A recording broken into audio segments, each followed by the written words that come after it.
दोस्तों, अगर आप लोग भी कर रहे हैं तैयारी सीए अटेम्प्ट के लिए, वो भी नवंबर 2021 अटेम्प्ट के लिए, तो उन सभी लोगों के लिए एक बहुत बड़ी खुशखबरी है कि अनअकैडमी आप लोगों के लिए लेकर आए एक स्पेशल बैच जो कि 18 जैन 2021 से स्टार्ट होने वाला है। इस बैच के अंदर वो आपको सारी की सारी तैयारी करवाएंगे सीए इंटर के लिए। और आप देख सकते हैं ये सारे हमारे टॉप एडुकेटर्स हैं, जैसे अंकित ओबराय सर हैं, ये लॉ के लिए है।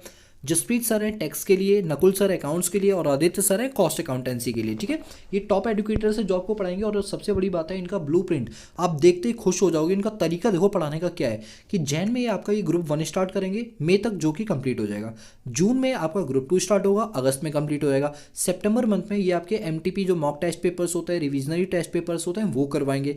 अक्टूबर मंथ में ये आपकी रिवीजन करवाएंगे। नवंबर मंथ में एक दिन में एक एक सब्जेक्ट का रिवीजन करा के आपके रिवीजन को और भी ज़्यादा चार चांद लगा देंगे, ताकि आप कोई भी कॉन्सेप्ट भूल ना पाओ। तो अगर आप इस ब्लूप्रिंट के ऊपर काम करेंगे ना, तो दोस्तों सक्सेस तो मिलनी गारंटेड है। ठीक है, और इनके सब्सक्रिप्शन पैक में सबसे अच्छी बात ये होती है कि आप इनसे लाइव डाउट्स भी पूछ सकते हो। कोई भी क्विज होते हैं, पूल्स होते हैं, वो करके आप अपनी स्किल्स बढ़ा सकते हो। टैकल करने के तरीके देख सकते हो, किस तरह से आप क्वेश्चन को टैकल करोगे।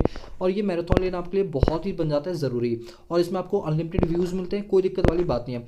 और दोस्तों क्या है कि अगर आप इनका कोई भी सब्सक्रिप्शन पैक लेकर एडिशनल 10% का डिस्काउंट चाहते हो, तो 10% डिस्काउंट मिलेगा। अगर आप नीचे रेफरल कोड में EES10 को टाइप करेंगे, आपको एडिशनल 10% का डिस्काउंट मिल जाएगा। फर्दर डिटेल के लिए लिंक दिया हुआ डिस्क्रिप्शन बॉक्स में, एक बार विजिट ज़रूर करना। नमस्कार दोस्तों, मैं शिवम द्विवेदी आप सभी लोगों का स्वागत करता हूं आपके अपने इस YouTube चैनल में, जिसका नाम है इकोनॉमिक्स इजी है। दोस्तों, एक घंटे के लिए अपनी सीट बेल्ट बांध लो, कॉपी पेन लेकर बैठ जाओ और दुनियादारी को जाने दो बाहर में। बैठ जाओ शांति से, क्योंकि एक घंटे के अंदर मैं आपको कंप्लीट नेशनल इनकम की रिवीजन कराने वाला हूँ। और दोस्तों, ये आप लोगों के लिए बहुत फ़ायदेमंद होगी अगर आपने हमसे पूरी की पूरी क्लासेस ली हुई है। और मेरी गारंटी है कि अगले एक घंटे में नेशनल इनकम जैसे कॉन्सेप्ट आपके दिमाग में बैठ जाएंगे। ठीक है, तो चलिए दोस्तों शुरू करते हैं। चलिए दोस्तों, बात करते हैं नेशनल इनकम क्या होता है। दोस्तों, आपको ना दिमाग में बस एक कॉन्सेप्ट अपना बैठाना है कि नेशनल इनकम वो पूरे देश में कमाने वाले सभी लोगों की इनकम है, जो कि एक रेजिडेंट इंसान के द्वारा कमाई जा रही है। याद रखना, नेशनल इनकम में फोकस रेजिडेंट पे किया जाता है कि एक रेजिडेंट के द्वारा चाहे देश में या विदेश में जो भी इनकम कमाई जा रही है, उन सबको अगर हम सम अप कर दें तो वो कहलाती है नेशनल इनकम। ठीक है, तो वही यहाँ पर लिखा हुआ है, the total amount of income accruing to a country for economic activity in a year time is known as national income. मैं आपको एक सिंपल डेफिनेशन बताऊं, सीधी सी बात है, national income is a summation of all factor income which is earned by resident in in a country और outside a country in a accounting year is called national income. बस focus किस पे करना है? रेजिडेंट पे, कि अगर बंदा रेजिडेंट है फिर चाहे वो देश में कमाए या विदेश में, वो नेशनल इनकम मानी जाएगी। ठीक है, तो यहाँ पर देखो आप नीचे देख भी सकते हैं, लिखा हुआ है नेशनल इनकम वो इनकम होती है जो जनरेट की जाती है रेजिडेंट ऑफ अ कंट्री के द्वारा, फिर चाहे वो हमारी इकोनॉमिक टेरिटरी में रहकर कमाई गई हो या वो आउटसाइड टेरिटरी में रहकर कमाई गई हो। ठीक है, चलिए इसके बाद अब हम बात करते हैं कि ये रेजिडेंट का मतलब क्या होता है। रेजिडेंट का सीधा सा मतलब होता है कि जहाँ पर आपका सेंटर ऑफ इकोनॉमिक इंटरेस्ट होता है, मतलब कुल मिला के आप पैसा कहीं भी कमाओ बट फाइनली उसे कंज्यूम कहाँ पर करोगे, वो कहलाता है सेंटर ऑफ इकोनॉमिक इंटरेस्ट। अगर वो इंडिया में लाई करता है, इट मीन्स वो क्या है, बंदा रेजिडेंट है। ठीक है, इसके बाद बात करते हैं अपने पास इनकम की। दोस्तों सीधी बात बताऊं, इनकम दो टाइप में डिवाइडेड होती है, एक होती है आपकी फैक्टर इनकम और एक होती है ट्रांसफरेबल इनकम। फैक्टर इनकम वो इनकम होती है जो प्रोडक्टिव काम से अर्न की जाती है, जैसे लैंड, लेबर, कैपिटल और एंटरप्रेन्योर। लैंड के बदले क्या मिलता है? रेंट। लेबर के बदले वेजेस। कैपिटल के बदले इंटरेस्ट। एंटरप्रेन्योर को क्या मिलता है? प्रॉफिट। तो ये सभी इनकम कहलाती है फैक्टर इनकम, बिकॉज ये किसी ना किसी प्रोडक्टिव काम में जुड़कर रिसीव होती है। बट बात करते हैं ट्रांसफरेबल इनकम की, तो ट्रांसफरेबल इनकम वो इनकम होती है जो फ्री की इनकम होती है, जिसके लिए आपने कोई प्रोडक्टिव वर्क नहीं किया है। जैसे अगर मुझे स्कॉलरशिप मिल रही है या ओल्ड एज पेंशन मिल रही है या मेरे पास चोरी चपाटी करने का एक आर्ट है, एक कला है, तो ये सारी कला से जो भी पैसा कमाऊंगा वो मेरे लिए फैक्टर इनकम नहीं बल्कि वो ट्रांसफरेबल इनकम होगी। और एक बात दिमाग में बैठा लो अपने कि नेशनल इनकम में सिर्फ और सिर्फ फैक्टर इनकम की बात की जाएगी, ट्रांसफरेबल इनकम की बात कहीं भी नहीं की जाएगी। और अगर की जाएगी तो हम इसको एक्सक्लूड करते हुए चलेंगे, कभी भी नेशनल में इंक्लूड नहीं करेंगे। आप देख सकते हैं ये मैंने इंडिया का मैप बनाया हुआ है, और इंडिया के मैप में देखो एक रेजिडेंट तो इंडिया के अंदर बैठा हुआ है और एक देखो यूएस में बैठा हुआ है। तो ये कहना गलत होगा कि नेशनल इनकम में सिर्फ इंडिया की इनकम आएगी, नहीं दोस्तों, मैंने अभी आपको समझाया आप इंडिया में कमाओ या इंडिया के बाहर कमाओ, सिर्फ बंदा रेजिडेंट होना चाहिए, उसके द्वारा कुछ भी कमाया जाएगा वो नेशनल इनकम में शामिल किया जाएगा। ठीक है, इसके अलावा हम बात करते हैं अपने पास डोमेस्टिक इनकम क्या होती है। सीधा सा लॉजिक बताऊंगा, डोमेस्टिक इनकम वो इनकम होती है जो आपने अपनी डोमेस्टिक टेरिटरी में रहकर कमाई है, फिर चाहे वो रेजिडेंट कमाए या नॉन रेजिडेंट, ये मैटर नहीं करता। मैटर क्या करता है कि वो हमारी डोमेस्टिक टेरिटरी में होनी चाहिए। यानी अगर एक फिरंगी हमारे यहाँ दिल्ली में आके सीपी में एक कोई काम धंधा करता है और वो इनकम कमाता है, तो वो डोमेस्टिक इनकम में शामिल होगा? यस, बिल्कुल होगा, बिकॉज सीपी जो है या जो दिल्ली है वो हमारा इकोनॉमिक टेरिटरी में काउंट होता है, डोमेस्टिक टेरिटरी में काउंट किया जाता है। ठीक है, देखो इसकी डेफिनेशन पढ़ो। It is the sum total of factor income generated by all the production unit located with in a domestic territory of a country during an accounting year. एक साल के अंदर डोमेस्टिक टेरिटरी में रहकर चाहे रेजिडेंट के द्वारा चाहे नॉन रेजिडेंट के द्वारा जो भी इनकम कमाई गई है वो इनकम किस में शामिल होगी? डोमेस्टिक इनकम में शामिल होगी। और आप देख सकते हैं यहाँ पर डोमेस्टिक इनकम वो इनकम है जो जनरेट की जाती है रेजिडेंट या नॉन रेजिडेंट के द्वारा, लेकिन क्या होनी चाहिए? हमारे इकोनॉमिक टेरिटरी के अंदर होनी चाहिए। अब आपके मन में सवाल उठ रहा होगा, सर इकोनॉमिक टेरिटरी मतलब जो हमारे भारत का नक्शा है सिर्फ उसके अंदर का जो एरिया है वो इकोनॉमिक टेरिटरी है? नहीं दोस्तों, इसीलिए मैंने यहाँ पर साफ साफ लिखा हुआ है डोमेस्टिक टेरिटरी में क्या क्या शामिल होता है। सबसे पहला, territorial line with a political frontier of a country. जो भारत का आप मैप देखते हो उस मैप की जो बाउंड्री लाइन होती है वो हमारी इकोनॉमिक टेरिटरी कहलाती है, फ्रंटियर लाइन कहलाती है। तो उसके अंदर जो भी आपने इनकम कमाई है वो हमारी डोमेस्टिक टेरिटरी कहलाती है। Number 2, territorial water up to 12 nautical miles. जब भी समुद्र की बात की जाती है तो समुद्र में डिस्टेंस को कभी भी किलोमीटर या मीटर्स में नहीं बल्कि नॉटिकल माइल्स में नापी जाती है। तो जो हमारा बेस लाइन है जहाँ से पानी शुरू होता है समुद्र का, वहाँ से लेकर 12 नॉटिकल माइल्स तक का जो समुद्री इलाका है वो भी भारत का माना जाता है। अगर उस समुद्र के अंदर कोई भी मछुआरे कोई भी ट्रेड करते हैं तो वो हमारी डोमेस्टिक इनकम में शामिल की जाएगी। और आप यहाँ अपनी नॉलेज के लिए याद रख सकते हो कि एक नॉटिकल माइल में 1.853 किलोमीटर्स होते हैं। Number 3, fishing vessels oil natural gas rigs by the resident. क्या होता है, समुद्र के बीच में बड़े बड़े कंटेनर्स होते हैं जहाँ से ऑयल की एक्सट्रैक्शन की जाती है। तो जो वो कंटेनर जो वो बड़े बड़े शिप्स हैं वो भी हमारे रेजिडेंट डोमेस्टिक टेरिटरी के अंदर कवर होते हैं। Number 4, embassies. जैसे आप जानते हो कि हमारे इंडिया की कई सारी एम्बेसीज हैं जो अलग अलग कंट्रीज़ में खुली हुई हैं। तो कहने का तो ये मतलब है कि उनकी कंट्री में अगर कोई भी हमारी एम्बेसी है तो माना जाएगा कि वो इंडिया ही है। जैसे यूएस में मान लो कैलिफोर्निया में हमारी इंडिया की एक बिल्डिंग है जिसे हम इंडियन एम्बेसी बोलते हैं। दोस्तों वो एम्बेसी इंडिया ही मानी जाएगी कि वो अमेरिका के अंदर इंडिया एक छोटा सा पार्ट वहाँ पर रोल अदा करे, तो वो भी हमारी डोमेस्टिक टेरिटरी है। Ships aircraft on and operate by resident between 2 और मोर कंट्रीज। जब 2 से ज़्यादा कंट्रीज़ में हमारे कोई शिप्स खड़े होते हैं, हमारे कोई एयरक्राफ्ट खड़े होते हैं, हमारे कोई बेस कैंप लगते हैं, तो वो इलाका जहाँ पर वो चीज़ खड़ी की गई है, पार्किंग एरिया, वो भी हमारे लिए क्या कहलाता है? डोमेस्टिक टेरिटरी कहलाता है। तो ये बात याद रखना, ये 5 चीज़ें हमारी डोमेस्टिक टेरिटरी में काउंट की जाती हैं। तो अभी तक आपने क्या सीखा? अभी आंख बंद करो अपनी और मेरे साथ साथ सुनो। नेशनल इनकम क्या होती है? नेशनल इनकम वो इनकम होती है जो एक रेजिडेंट के द्वारा पूरे साल भर में कमाई जाती है, फिर चाहे वो अपने देश से कमाए या विदेश से कमाए, क्योंकि नेशनल इनकम में फोकस रेजिडेंट पे किया जाता है।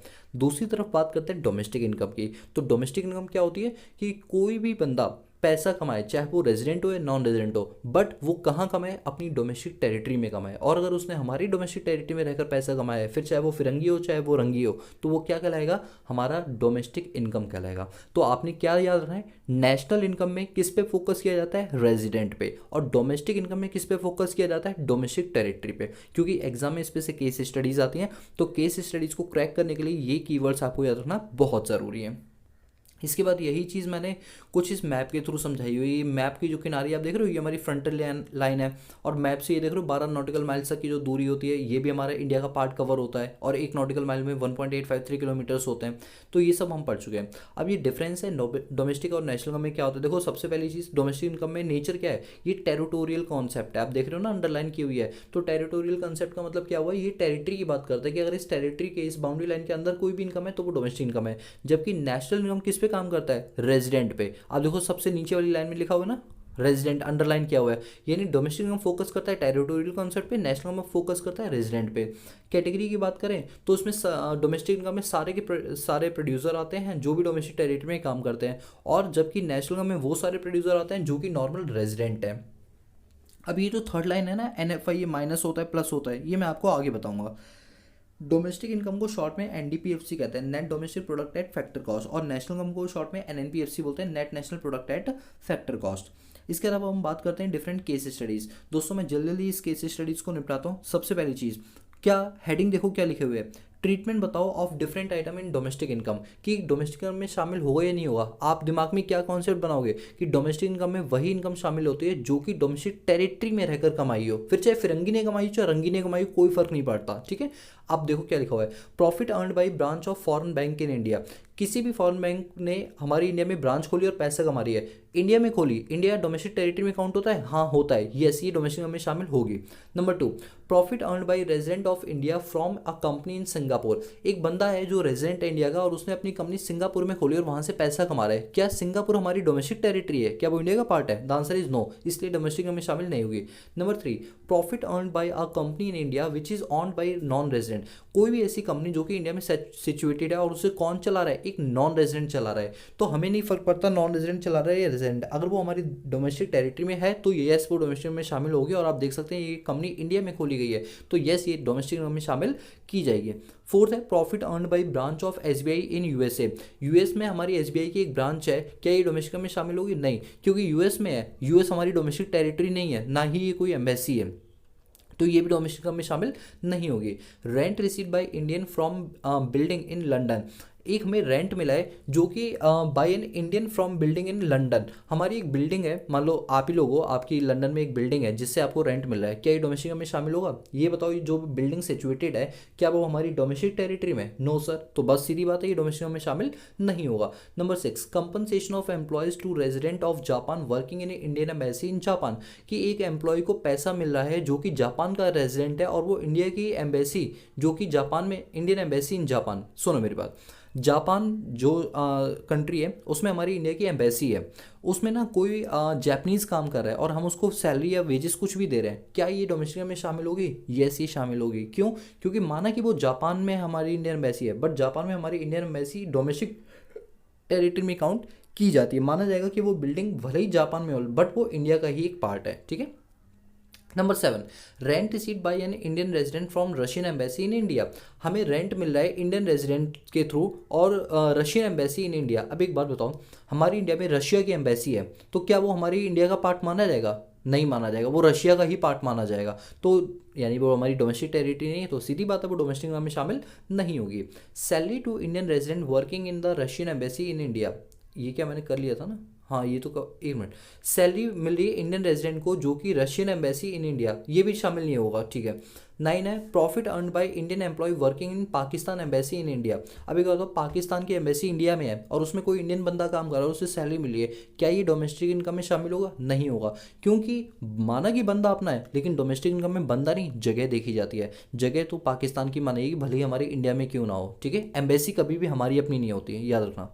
Number 10, factor income from abroad. हम विदेशों से कोई पैसा कमा के भारत में लेकर आए, मान लो आपकी जॉब बाहर लग गई और आप वहाँ से पैसा लेकर आए, उसे बोलते हैं net factor income from abroad. जब आप बाहर से कमा के लेकर आए हो तो बाहर से कमाए ना, डोमेस्टिक टेरिटरी में रहकर तो नहीं कमाए ना, तो येस वो नेशनल में शामिल नहीं होगी। इसके बाद है earning of American express bank located in Delhi. कोई एक बैंक है जो कि दिल्ली में लोकेटेड है, बस दिल्ली लोकेटेड, दिल्ली मतलब डोमेस्टिक टेरिटरी, बस ये काउंट होगा किसमें? डोमेस्टिक इनकम में। Number 12, broker commission on sale of on old car. अच्छा एक बार बताओ, एक कमीशन मिला ओल्ड कार को बेचकर, ये बताओ ये कमीशन कहाँ मिला होगा? सर डोमेस्टिक टेरिटरी में मिला होगा, तो बस ये क्या होगा, हमारी डोमेस्टिक इनकम में शामिल हो जाएगा। Service rendered by house wife. अब एक बात, आपके घर में आपकी मम्मी या पापा आपके लिए कोई भी अगर ऐसा काम करते हैं तो क्या वो आपसे कोई पैसे चार्ज करते हैं? मान लो अगर उन्होंने चार्ज कर भी लिया हंसी मजाक में, तो दोस्तों ये ट्रांसफरेबल इनकम होती है और ट्रांसफरेबल इनकम की जगह हमारी नेशनल इनकम या डोमेस्टिक इनकम में बिल्कुल भी नहीं होती, इसलिए नेशनल में शामिल नहीं होगी। जिसकी कोई मार्केट वैल्यू नहीं है, कोई डिफिकल्ट है मार्केट वैल्यू निकालना, मम्मी ने खाना बनाया, क्या उसकी मार्केट वैल्यू निकाल सकते हो? दोस्तों कभी जिंदगी में नहीं निकाल सकते। Number 14, capital gain. Capital gain का मतलब क्या होता है, जब भी आपके पास कोई फिक्स्ड एसेट्स होते हैं, जैसे प्लांट एंड मशीनरी हो गया, बिल्डिंग हो गया, लैंड हो गया, इसको बेचकर अगर आप कोई भी पैसा कमाते हो या प्रॉफिट कमाते हो, लेट सपोज मैंने एक बिल्डिंग 10 लाख की खरीदी और उसे 15 लाख की बेच दी, तो जो 5 लाख का मैंने पैसा कमाया वो कहलाता है कैपिटल गेन। तो कैपिटल गेन कभी भी डोमेस्टिक इनकम में शामिल नहीं होती है। क्यों नहीं शामिल होती है मैं आपको बताता हूँ। उसके पीछे का सबसे बड़ा रीज़न ये है कि जो कैपिटल गेन हुआ है क्या वो हमारे भारत में हुआ है या भारत के बाहर हुआ है, ये देखना बहुत ही ज़्यादा ज़रूरी है। क्वेश्चन साइलेंट है इसलिए हमने बोल दिया नहीं भाई ये डोमेस्टिक में शामिल नहीं होगी। Number 15 windfall gain. Windfall gain का मतलब क्या होता है, अचानक से आप हर्षद मेहता बन गया। हर्षद मेहता मतलब एकदम से शेयर मार्केट में आपको खूब सारा पैसा कमाने को मिल गया। तो ऐसे विंडफॉल कभी भी डोमेस्टिक इनकम में शामिल नहीं किया जाता, बिकॉज ये एक स्पेकुलेटिव मार्केट है। स्पेकुलेशन से आप कोई भी अर्निंग करोगे, ये कभी भी शामिल नहीं रहती, एक तरह से ट्रांसफरेबल इनकम मानी जाती है। Remittance from non resident of their families in India. अब सुनो, मान लो कि आपके भाई बहन जो हैं वो बाहर रहते हैं, ठीक है, और बाहर रहते हैं और आपको वहाँ से कोई रेमिटेंस मिली है। ये छोड़ो, आप ही लोग बाहर रहते हो, पढ़ाई के लिए आप बाहर चले गए, अब आपके घर वाले क्या हैं, इंडिया से पैसा भेज रहे हैं आपको। रेमिटेंस मतलब होता है भेजना। तो जब वो पैसा भेजेंगे, क्या ये डोमेस्टिक इनकम में शामिल होगी? नहीं, ये तो रेमिटेंस है यार, ट्रांसफर ऑफ मनी है। यहाँ इनकम कहाँ जनरेट हो रही है, इनकम थोड़ी जनरेट हो रही है, तो ये डोमेस्टिक इनकम में शामिल नहीं की जाएगी। अब सुनो, यहाँ पर हमारे पास कुछ बेसिक फार्मूलाज है। आई होप कि आपने हमारी पूरी बड़ी बड़ी क्लासेस देखी होंगी, उनके अंदर मैंने आपको अच्छे से समझाया था। ये तो एक रिविजनरी क्लास है। तो देखो फॉर्मूला क्या होता है हमारे, gross is equal to net plus depreciation, net is equal to gross minus depreciation, national is equal to domestic plus NFI. NFI की फुल फॉर्म होती है net factor income from abroad. Domestic is equal to national minus NFI है।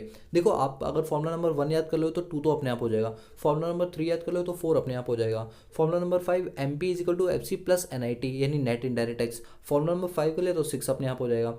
फिर formula number 7 होता है value of output is equal to value added plus intermediate consumption. आपको याद है मैंने आपको इसकी एक ट्रिक बताई थी कि वैल्यू ऑफ आउटपुट, आउटपुट का ओ क्या है, एक तरह से जीरो है, जीरो लाना हमारे बस की बात है एक तरह से समझाने के लिए। तो यस, इसमें प्लस कर देंगे इंटरमीडिएट कंजम्पशन। और वैल्यू एडेड कैसे निकालते हैं, value of output minus intermediate consumption. कभी भी कोई भी फिगर नेशनल इनकम में गिवन होती है तो वो 3 और 2 5 के फॉर्म में गिवन होती है। पहले 3 अक्षर में पहला जो अक्षर होता है वो या तो नेट होगा या फिर ग्रॉस होगा, बीच वाला अक्षर या तो नेशनल होगा या डोमेस्टिक होगा, और थर्ड वाला जो अक्षर होगा वो हमेशा प्रोडक्ट होगा। और जो 2 छोटे छोटे होते हैं वो या तो मार्केट प्राइस होंगे या फैक्टर कॉस्ट होंगे।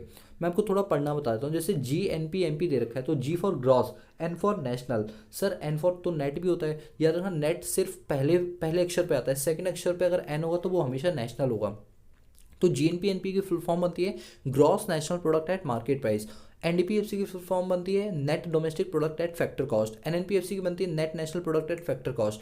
GDPFC की बनती है gross domestic product at factor cost. और NNPMP की बनती है net national product at factor cost. अगर आपको पढ़ने में दिक्कत आ रही है तो मैं नीचे लिंक दे दूंगा जिसमें हमने पूरी क्लासेस में डिटेल के अंदर ये सारी चीज़ें समझाई हुई, क्योंकि ये तो रिविजनरी क्लास है ना। डिटेल क्लास अगर आप देख लो तो ही रिविजन आपके लिए फायदेमंद रहेगी। तो अगर आप डिटेल क्लास देखना चाहोगे, लिंक मैं डिस्क्रिप्शन बॉक्स में दे दूंगा।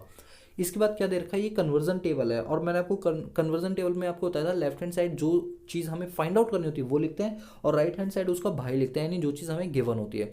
तो आई होप कि कन्वर्जन टेबल भी आपको आती ही होगी। ठीक है, चलिए अब हम आगे बढ़ते हैं। ये हमारे पास कुछ क्वेश्चन है, आप एक बार ट्राई करना चाहें तो बिल्कुल ट्राई कर सकते हैं। ठीक है, चलिए अब इन क्वेश्चंस को कर लेने के बाद आते हैं यहाँ पर नेशनल इनकम के कितने मेथड्स होते हैं कैलकुलेट करने के। तो देखो हमारे पास 3 मेथड होते हैं। एक होता है आपका वैल्यू एडिड मेथड जिसको हम प्रोडक्शन मेथड भी बोलते हैं, दूसरा होता है इनकम मेथड जिसको इनकम डिस्ट्रीब्यूशन मेथड बोलते हैं, तीसरा होता है एक्सपेंडिचर मेथड जिसको इनकम डिस्पोजेबल मेथड कहते हैं। सर ये बताओ कि 3 मेथड की ज़रूरत क्यों पड़ी? दोस्तों क्या होता है ना कि जो हमारे यहाँ पे नेशनल इनकम निकाला जाता है वो NSSO के द्वारा निकाला जाता है, नेशनल सैम्पल सर्वे ऑर्गेनाइजेशन। तो ये ऑर्गेनाइजेशन जब सर्वे के लिए बाहर निकलती है तो हर बंदा ना डेटा मैनिपुलेट करने के लिए आपको चीज़ें बताता नहीं है। जैसे अगर मान के चलो कोई पर्सन आपको इनकम की डिटेल दे देगा तो आप नेशनल इनकम किससे निकाल लोगे? इनकम मेथड से। अब वो इनकम नहीं बता रहा तो आप उसको उसके खर्चों से अंदाज़ा लगाओगे कि भाई जब बंदा इतने खर्चे कर रहा है, उसके पास इतनी बड़ी प्रॉपर्टी है, इतने AC लगे हैं, इतने फ्रिज हैं, तो अंदाज़ा लगा सकते हो भाई इसकी इनकम कितनी होगी। तब आप एक्सपेंडिचर मेथड लगाओगे। और जब वो अपने खर्चे भी ना बताए तो क्या करोगे? उसके बारे में जानोगे कि वो काम क्या करता है। काम करने का मतलब है कि जो वो काम करता होगा उसके हिसाब से आप सैलरी बता सकते हो कि इसकी सैलरी क्या होगी, तब हम लगाएंगे प्रोडक्शन मेथड। तो यार लोगों के अकॉर्डिंग हमें क्या करना पड़ता है, डेटा को मैनिपुलेट करना पड़ता है और मेथड्स को भी चेंज करना पड़ता है। तो इसीलिए कभी भी कोई पूछे आपसे कि नेशनल इनकम के कितने मेथड होते हैं तो आप सीधा बोल देना कि ब्रॉडली 3 मेथड होते हैं, इनकम मेथड, एक्सपेंडिचर मेथड और वैल्यू एडेड मेथड। इनके दो नाम है, वो भी आप एक बार याद कर लेना। थोड़ी सी अगर हम हिस्ट्री की बात करें नेशनल इनकम के बारे में तो देखो सबसे पहली बात तो है कि सन 1665 में William Petty carried out the first estimation of national income and wealth of England.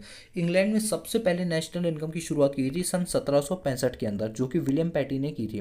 Number 2, in 1696 still in England George King carried out of integrated statical system for national income.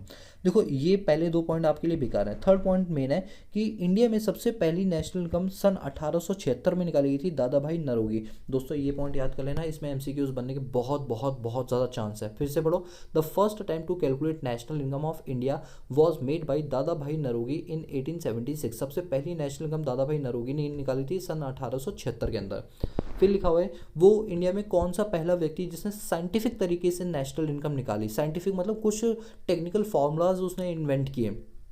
तो वही आपका point number 4, the first person to adopt a scientific procedure in estimating national income was doctor VK RV Rao in 1931। दोस्तों इन point number 3 point number 4 से आपके यहाँ पर MCQ बहुत ज़्यादा बन सकते हैं, इसलिए ध्यान से पढ़ना। Point number 5, since 1955 the national income estimate are being prepared by the CSO central statical organisation. But एक बात तो दादा भाई नरोगी अब जिंदा तो रहे नहीं, या डॉक्टर VK RV राव तो अब जिंदा रहे नहीं, तो अब कौन नेशनल इनकम निकालता है? अब ये नेशनल इनकम निकालने का जिम्मा CSO को दे दिया गया। एक और ऑर्गेनाइजेशन जो नेशनल इनकम निकालती है NSSO, national statical sample survey organisation. ठीक है, तो आपको ये बात हमेशा याद रखनी है। अब हम बात करते हैं, अपने पास सबसे पहला मेथड है वैल्यू एडिड मेथड। दोस्तों वैल्यू एडिड मेथड में आपको फॉर्मूला याद करना है। वो फॉर्मूला क्या है मैं आपको बता देता हूँ। देखो फॉर्मूला सीधा सा है आप लोगों का, ये तो बहुत सारी चीज़ रामकथा दे रखी है, क्योंकि अभी हम रिविजनरी क्लास करें तो हमें डिटेल में नहीं जाना। अभी फॉर्मूला आपका GVOMP is equal to sales plus change in stock. ठीक है, GVOMP की फुल फॉर्म होती है gross value of output at market price. ठीक है, अगर हमें वैल्यू एडिड निकालना है तो मैंने अभी आपको पीछे फॉर्मूला बताया था, value of output minus intermediate consumption, और वैल्यू ऑफ आउटपुट निकालना तो value added plus intermediate consumption.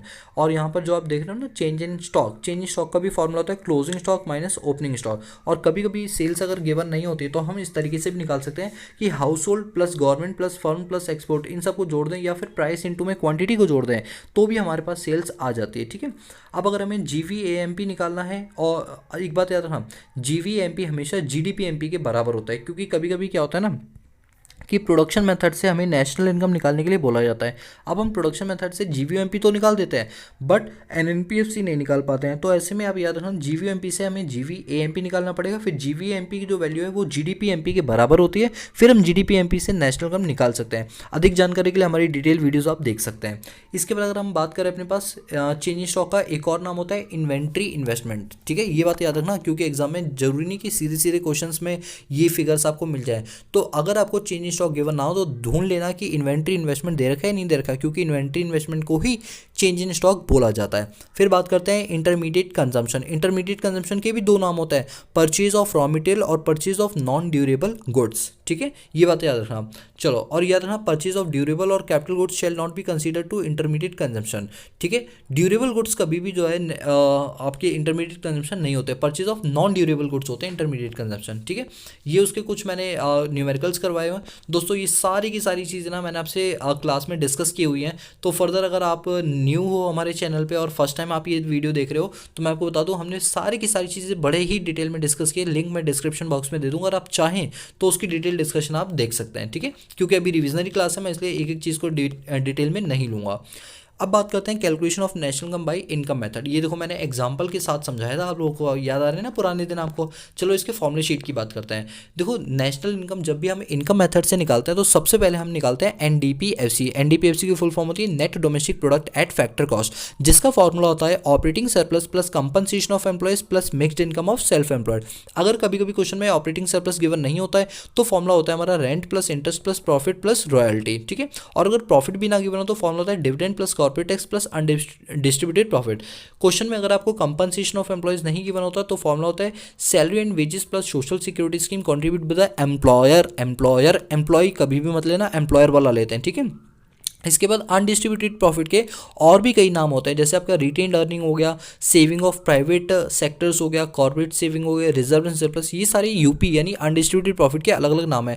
Question में कंफ्यूज करने के लिए वो ऐसे नाम देगा जिससे आपको लगेगा कि अनडिस्ट्रीब्यूटेड प्रॉफिट दे ही नहीं रखा और आप जीरो लिख कर आ जाओगे, जो कि बिल्कुल गलत हो जाएगा। ठीक इसी तरह कॉर्पोरेट टैक्स के भी और नाम होते हैं, प्रॉफिट टैक्स, बिजनेस टैक्स और कॉर्पोरेशन टैक्स। ठीक है, ये बात हमेशा याद रखना। अब यहाँ पर एक चीज़ लिखी हुई, we always consider the value given by employer to the employee. याद रखना वेजेस एंड सैलरी में एम्प्लॉयर के द्वारा जो एम्प्लॉय को दिया जाएगा वो काउंट किया जाएगा, एम्प्लॉय नहीं। ठीक है, अब बात करते हैं mixed income. Mixed income of self employed का मतलब क्या होता है, कभी कभी लोगों की इनकम ऐसी होती है जो हम सेग्रीगेट नहीं कर पाते। सेग्रीगेट का मतलब होता है उसे डिवाइड नहीं कर पाते, बल्कि वो मिक्सचर होता है, कुछ इनकम इसकी होती है, कुछ इनकम उसकी होती है, उसी को अगर हम जोड़ दें तो वो कहलाती है mixed income of self employed. ठीक है, ये उसके कुछ न्यूमेरिकल्स हैं जो हमने ऑलरेडी अपनी क्लासेस के अंदर डिस्कस किए हुए थे। ठीक है, अब हम इन न्यूमेरिकल से थोड़ा सा आगे बढ़ते हैं और हम बढ़ते हैं अपने पास एक्सपेंडिचर मेथड। कितने अच्छे तरीके से मैंने देखो एग्जाम्पल्स यहाँ पर दिए थे, कोट किए थे। चलो अब हम थोड़े फॉर्मूले पर आते हैं। तो फॉर्मूले शीट पर अगर हम आते हैं एक्सपेंडिचर मेथड के, तो एक्सपेंडिचर मेथड में फॉर्मूला होता है जीडीपी एमपी, फुल फॉर्म होती है gross domestic product at market price. इसको निकालने के लिए चार चीजें ऐड करनी होती है, private final consumption expenditure plus government final consumption expenditure plus gross domestic capital formation plus net exports. अगर क्वेश्चन में प्राइवेट फाइनल कंजम्पशन एक्सपेंडिचर ना दे रखा हो तो उसमें सारे के सारे पर्सनल और प्राइवेट नेचर के खर्चों को जोड़ दिया जाता है। अगर क्वेश्चन में गवर्नमेंट फाइनल कंजम्पशन एक्सपेंडिचर नहीं दे रखा तो गवर्नमेंट से रिलेटेड जितने भी खर्चे क्वेश्चन में दे रखे हैं वो सारे जोड़ देना। जनरली ऐसा होता है कि प्राइवेट और गवर्नमेंट आपको गिवन होता है, बट कभी कभी अगर गिवन ना एक्सेप्शनल केस हो तो याद रखना मेरी ये बात। तीसरा है ग्रॉस डोमेस्टिक कैपिटल फॉर्मेशन को निकालने के टोटल चार फॉर्मूले आप देख सकते हैं। ग्रॉस फिक्स कैपिटल फॉर्मेशन या जिसे हम ग्रॉस इन्वेस्टमेंट बोलते हैं। फिर है हमारा gross fix capital formation plus change in stock. दूसरा फॉर्मूला है net fix capital formation plus depreciation plus change in stock. तीसरा फॉर्मूला है net capital formation plus depreciation. Net exports को निकालने का फॉर्मूला होता है एक्सपोर्ट माइनस इंपोर्ट। ठीक है, चलिए ये कुछ क्वेश्चंस हैं जो ऑलरेडी हमने क्लास में डिस्कस किए हुए हैं, और फर्दर भी मैं आपको बोलूँगा कि लिंक डिस्क्रिप्शन बॉक्स में देखा है, अगर डिटेल आपको इन सब की देखनी हो तो मैं आपको दे दूंगा डिटेल भी। ठीक है, अब बात करते हैं कि किस तरीके से नेशनल इनकम निकालते हैं वैल्यू एडिड मेथड से। ठीक है, अब वैल्यू एडिड, एक मिनट ये क्या हो गया, ऊपर चला गया, मैं दोबारा से इसको नीचे लेकर आता हूँ। हम कहाँ पे थे, वैल्यू एडिड मेथड हम कर चुके थे। एक मिनट दोस्तों, ये स्लाइड जो है ना गलती से ऊपर चली गई। ये हमारा इनकम मेथड है, फिर हमने एक्सपेंडिचर मेथड भी अपने पास कर लिया, और ये देखो एक्सपेंडिचर मेथड के फॉर्मूले आ गए। और दोस्तों एक मिनट रुकना, ये यहाँ पे थे हम, तो हमने ये भी अपने पास सीख लिया था प्रोडक्शन मेथड से कैसे निकालते हैं। अब देखो क्या आता है दोस्तों, कभी कभी क्वेश्चन ऐसे भी बन जाते हैं कि नेशनल इनकम जब हम वैल्यू एडिड मेथड से निकालते हैं तो उसके स्टेप्स बताओ। ज़रूरी एग्जाम में न्यूमेरिकल्स है, देखो जनरली क्वेश्चन तो न्यूमेरिकल्स पर ही आता है, बट आजकल जो पैटर्न है वो बहुत ज़्यादा 2021 के बाद से बहुत ज़्यादा चेंजेस आ गए हैं, तो इसलिए आप उम्मीद लगा के चलो कि कभी कभी ऐसा भी हो सकता है आपके एग्जाम में न्यूमेरिकल्स ना पूछे जाए। तो ऐसे में आपसे थ्योरी के क्वेश्चन बन सकते हैं इस टाइप के, कि जैसे वो बोल सकता है कि आप बताओ स्टेप्स क्या होते हैं वैल्यू एडिड मेथड के। तो सबसे पहले स्टेप हर जगह, चाहे कोई भी स्टेप वो आपसे पूछे, इनकम मेथड का पूछे, एक्सपेंडिचर का पूछे या वैल्यू एडिड का पूछे, याद रखना स्टेप 1 हमेशा कॉमन रहेगा। और स्टेप 1 क्या होता है, identify and classify the production unit. आप जानते हो ना प्रोडक्शन करते time primary sector, secondary sector और टर्शियरी सेक्टर होता है, वही लिखना है आपको। पहले स्टेप तीनों क्वेश्चन में बिल्कुल सेम होगा। क्या, the first step is to identify and classify all the production enterprise of an economy into primary, secondary and tertiary.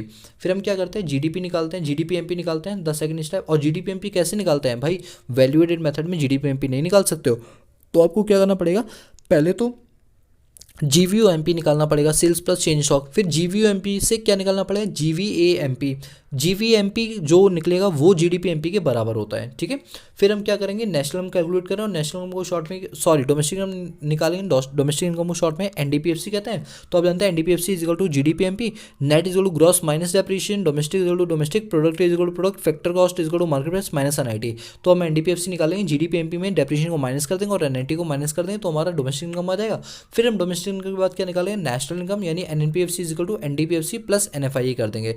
दोस्तों आई होप कि आपने हमारी क्लासेस को डिटेल में देखा होगा, इसके बाद आपको ये कुछ भी नहीं लग रहा होगा, क्योंकि मैंने भाई इतने डिटेल में चीज़ें समझाई हुई ना कि ये तो रिविजन में बस आपकी एक गो थ्रू करवा रहा हूँ चीज़ें, और कुछ भी नहीं है। ठीक है, चलिए अब बात करते हैं क्या क्या प्रिकॉशंस लेनी चाहिए जब भी हम वैल्यू एडेड मेथड से नेशनल इनकम को निकालते हैं। सबसे पहली चीज़ कि कभी भी इंटरमीडिएट कॉस्ट को नेशनल इनकम में शामिल नहीं करना चाहिए, क्योंकि हम फाइनल वैल्यू को शामिल करते हैं। अगर हम इंटरमीडिएट कॉस्ट को भी शामिल करने लगेंगे ना तो इससे नेशनल इनकम डबल काउंटिंग हो जाएगी, एक ही चीज़ दो दो बार काउंट हो जाएगी। Number 2, cell purchase of second hand goods is not included. कभी भी याद रखो, सेकंड हैंड गुड्स अगर आप बेचते हो तो उसको कभी भी शामिल नहीं किया जाता है। फर्दर जो वैल्यू एडिशन हुई उसको काउंट करेंगे, बट सेकंड हैंड गुड्स को काउंट नहीं करेंगे, क्योंकि ऑलरेडी उसकी एक बार काउंटिंग हो चुकी है, ऐसे तो प्रॉब्लम ऑफ डबल काउंटिंग हो जाएगी। फिर है production of service for self consumption is not included. अब एक बात हो, आप अपने लिए कोई काम कर रहे हो या आपकी मम्मी आपके घर में काम कर रही है, इस टाइप की सर्विसेज नेशनल में काउंट नहीं की जाती है। Number 4, production of goods for self consumption will be included. Number 5, imputed value of owner occupied house should be included. अब एक बात हो, मैं अपनी कोई फैक्ट्री अपने ही मकान में रन कर रहा हूँ, तो मेरी मकान की भी तो कोई कॉस्ट होगी ना, रेंट मिलता ना उससे, अगर मैं वो धंधा ना कर रहा होता, तो वो भी नेशनल में शामिल की जाती है, जिसे इंप्यूटेड कॉस्ट बोलते हैं। चेंज इन स्टॉक नेशनल में शामिल की जाती है। चलो भाई, ये सब चीज़ें तो हमें पता चल गई और आपको ये सारी चीज़ कन्वर्जन टेबल भी अच्छे से आती है।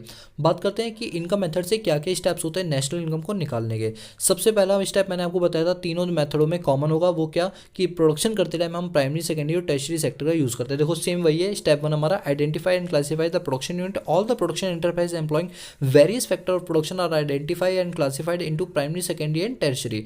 स्टेप 2 आपको याद है ना, नेशनल इनकम जब इनकम मेथड से निकालते हैं तो एनडीपीएफसी निकालते हैं। और एनडीपीएफसी कैसे निकालते हैं, ऑपरेटिंग सरप्लस प्लस अरे क्या था, compensation of employees plus mixed income of self employed. तो ये सारी चीज़ हम क्या कर देंगे, जोड़ देंगे। फिर हमारा एनडीपीएफसी आ जाता है, ये देखो एनडीपीएफसी। फिर हम क्या निकालते हैं, एनएनपीएफसी नेशनल इनकम, जिसमें क्या करते हैं एनएनएफआई को ऐड कर देते हैं। यानी जो हमने न्यूमेरिकल्स में फॉर्मूले लिखे हैं ना, बस वही हमने स्टेप बना दी थ्योरी के, और कुछ भी इसमें नया नहीं है। ठीक है, अब बात करते हैं इनकम मेथड में क्या क्या हमें प्रिकॉशंस लेनी चाहिए। सबसे पहली बात, ट्रांसफरेबल इनकम कभी भी नेशनल में शामिल नहीं करनी चाहिए। हमेशा कौन सी इनकम होनी चाहिए, फैक्टर इनकम। जो याद है, लैंड, लेबर, कैपिटल और एंटरप्रेन्योर से जो इनकम आती है, सिर्फ वही हमें नेशनल में शामिल करनी चाहिए। ट्रांसफरेबल इनकम जैसे free income, old age pension होगी, स्कॉलरशिप हो गया, ये सारी चीज़ें नेशनल में काउंट नहीं की जाती, बिकॉज वो कोई प्रोडक्टिव इनकम नहीं होती है।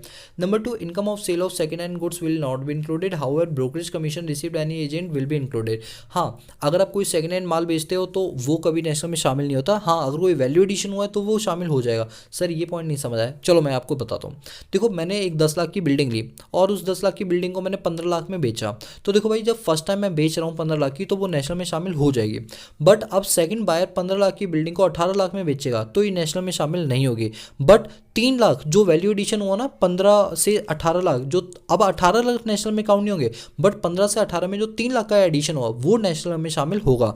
और आप मकान कितनी भी बार बेचो, अगर कोई बंदा आपसे कोई प्रॉपर्टी ब्रोकरेज ले रहा है, कमीशन ले रहा है, वो बार बार नेशनल में शामिल की रहेगी, बिकॉज हर टाइम उसकी एक नई ट्रांजेक्शन हो रही है। तो ब्रोकरेज वगैरह शामिल होगी, बट सेकेंड हैंड गुड्स की जो कॉस्ट है वो शामिल नहीं होगी, बस वैल्यू एडिशन शामिल किया जाएगा। ठीक है।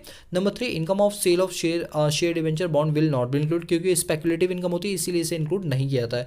कोई भी विंडफॉल गेन हुआ है, कोई भी अचानक से लॉटरी वॉटरी लगी है, वो नेशनल में शामिल नहीं होती, क्योंकि वो हमारी स्पेकुलेटिव इनकम मानी जाती है। इम्प्यूटेड वैल्यू होती है, वो हमारी नेशनल में शामिल की जाती है। कोई भी पास्ट पेमेंट है, गिफ्ट या उसकी टैक्सेस वगैरह की, वो कभी नेशनल में शामिल नहीं की जाती है। बाकी तो फॉर्मूले देखो आपको पता ही है। बात करते हैं एक्सपेंडिचर मेथड की क्या क्या स्टेप्स होते हैं। तो सबसे पहला स्टेप तो वही होता है कि all the production unit being held primary, secondary और टर्शियरी। सेकंड में क्या होता है, आप जानते हो जीडीपी एमपी निकालते हैं, और जीडीपी एमपी 4 चीज़ों का समीशन होता है, private final consumption expenditure, government final consumption expenditure, gross domestic capital formation और नेट एक्सपोर्ट। चारों को जोड़ देंगे, क्या रहेगा, जीडीपी एमपी। फिर हम क्या निकालेंगे, एनडीपीएफसी। याद रखना, स्टेप्स में ना सीधा नेशनल हम नहीं निकाला था, पहले डोमेस्टिक निकालते हैं फिर नेशनल निकालते हैं। तो फिर हमने एनडीपीएफसी निकाला जीडीपी एमपी की हेल्प से, माइनस डेप्रीशिएशन माइनस एनआईटी करके। फिर जब एनडीपीएफसी आ गया, फिर हमने क्या निकाला, नेशनल इनकम निकाला, क्या करके, ऐड करके एनएफआई है। बताओ, ये चीज़ आप लोगों को क्लियर हुई है। ठीक है, तो ये सारे हमारे क्या थे, स्टेप्स थे। तो अब बात उठती है कि एक्सपेंडिचर मेथड से जब हम नेशनल इनकम निकालते हैं तो हमें किन किन चीज़ों का ध्यान रखना चाहिए, क्या क्या प्रिकॉशंस हमें लेनी चाहिए। ठीक है, तो देखिए, सबसे पहली चीज़ है प्रिकॉशन के अंदर कि expenditure method on expenditure on intermediate goods will not be included in national income. ये बात सच है कि कभी भी आप कोई खर्चा इंटरमीडिएट गुड्स में करते हो तो वो नेशनल इनकम में शामिल नहीं करना चाहिए। अभी हम आगे पढ़ेंगे कि इंटरमीडिएट गुड्स को कभी नेशनल में शामिल नहीं करते। रीज़न है कि उससे प्रॉब्लम ऑफ डबल काउंटिंग हो जाती है, इस वजह से कभी भी हम इंटरमीडिएट गुड्स को नेशनल में शामिल नहीं करते हैं। Number 2, transfer payment. कोई भी ट्रांसफरेबल पेमेंट होती है, यानी जिना बिना किसी प्रोडक्टिव वर्क के अगर कोई भी इनकम आप जनरेट करते हो वो नेशनल में शामिल नहीं की जाती है। कोई भी सेकेंड हैंड गुड्स हैं वो नेशनल में शामिल नहीं की जाती है, रादर जो वैल्यू एडिशन है वो काउंट किया जाता है। कोई भी फाइनेंशियल एसेट्स है वो इंक्लूड नहीं होता, जैसे आपका शेयर डिवेंचर बॉन्ड्स एक्सेट्रा जो भी होता है वो आपका नेशनल में शामिल नहीं किया जाता।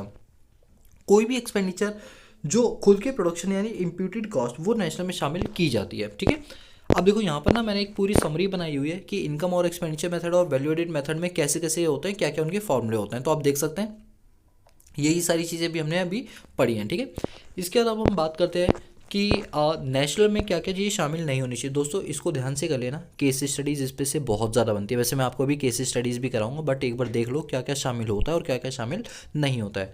देखो नेशनल इनकम में ना सबसे पहली चीज़ क्या क्या शामिल नहीं होती वो बात करते हैं। सबसे पहली चीज़ है ट्रांसफरेबल पेमेंट, क्योंकि बिना किसी प्रोडक्टिव काम के तो शामिल नहीं होती है। Number 2, compulsory transferable payment. अब कंपलसरी क्या होती है, जैसे कि अगर गवर्नमेंट हमें मान के चलो कोई ऐसी पेमेंट करती है जो कंपलसरी है, जैसे मान लो लैंड एक्विजिशन हो गया, गवर्नमेंट ने मेरी लैंड को एक्वायर कर लिया और बदले में मुझे कोई पैसा दिया, तो वो जो कंपनसेशन दिया है वो कभी भी नेशनल में शामिल नहीं किया जाएगा। Number 3, sale and purchase of financial assets. Financial assets जैसे शेयर्स हो गया, डिवेंचर हो गया, बॉन्ड हो गया, और इनको बेचकर कोई भी अर्निंग होती है तो ये नेशनल में शामिल नहीं होती, बिकॉज ये स्पेक्युलेटिव मार्केट है, सट्टेबाजी से प्रमोट होता है। गवर्नमेंट कभी नहीं चाहती ऐसी चीज़ों को प्रमोट करना, इसलिए ये चीज़ें नेशनल में शामिल नहीं की जाती हैं। Number 4, windfall gain. अचानक से ऐसे लॉटरी हो गया, हॉर्स रेस करके आपने घुड़सवारी करके पैसा जीता, ये नेशनल में शामिल नहीं किया जाए, बिकॉज ये कोई लैंड लेबर कैपिटल एंटरप्रेन्योर जैसी प्रोडक्टिव चीज़ों से नहीं की गई है। Number 5, non market transaction. Non marketable transaction मतलब क्या होता है? वो चीज़ जिसकी मार्केट वैल्यू आप आइडेंटिफाई नहीं कर सकते हो। लेट सपोज मैं अपने भाई को पढ़ा रहा हूँ, तो क्या उसकी कोई मार्केट वैल्यू मैं आइडेंटिफाई कर सकता हूँ? मेरे घर में मम्मी मेरे लिए खाना बना रही है, क्या मैं उसकी मार्केट वैल्यू आइडेंटिफाई कर सकता हूँ? नहीं कर सकता। तो ऐसी चीज़ें भी नेशनल में शामिल नहीं की जाती है, जो डोमेस्टिक सर्विसेज होती हैं, जो एक दूसरे के लिए घर में की जाती हैं। Number 6, cell purchase of second hand goods. Second hand goods कभी भी नेशनल में शामिल नहीं की जाती, लेकिन हाँ ये बात सच है कि जो वैल्यू एडिशन होगी वो नेशनल इनकम में शामिल की जाएगी, बट सेल परचेज काउंट नहीं किया जाएगा। कौन सा? सेकेंड हैंड गुड्स का। इंटरमीडिएट कंजम्पशन एक्सपेंडिचर, कोई भी इंटरमीडिएट कंजम्पशन है वो नेशनल में शामिल नहीं किया जाता, हमेशा फाइनल गुड्स ली जाती है। कैपिटल लॉस है वो कभी भी नेशनल में शामिल नहीं की जाएगी। कैपिटल गेन शामिल नहीं किया जाएगा। नेशनल डेट इंटरेस्ट, मान लो आपने कहीं किसी बैंक से लोन वोन लिया, उस पर जो इंटरेस्ट पे करे हो वो नेशनल में शामिल नहीं किया जाएगा।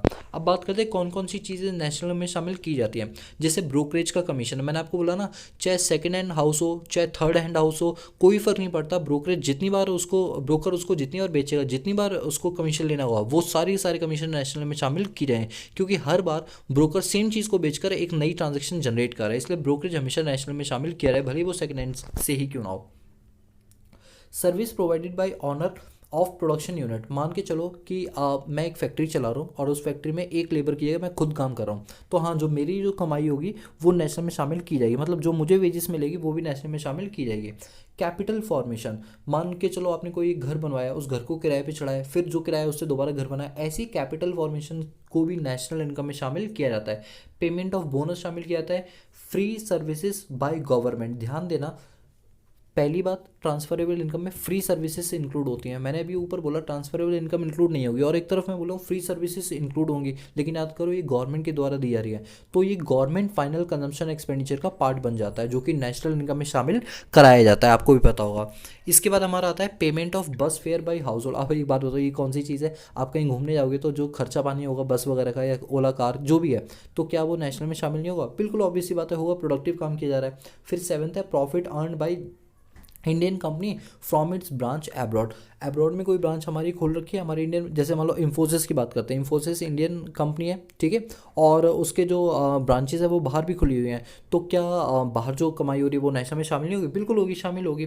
Expenditure incurred by foreign tourists, अब फॉरेन टूरिस्टर इंडिया में आते हैं, खूब सारा पैसा खर्च करते हैं शॉपिंग में, तो क्या वो नेशनल में शामिल नहीं होगा? बिल्कुल होगा। कोई interest on loan commercial bank को पे करो, यस वो नेशनल में शामिल होगा। केस स्टडीज ध्यान से सुन लो, क्या है? सबसे पहला construction of new house, new house को कंस्ट्रक्ट करा रहे हैं, यस नेशनल में शामिल होगा। Winning of a lottery price, lottery price कभी नेशनल में शामिल नहीं होता क्योंकि ये स्पेकुलेटिव इनकम होती है।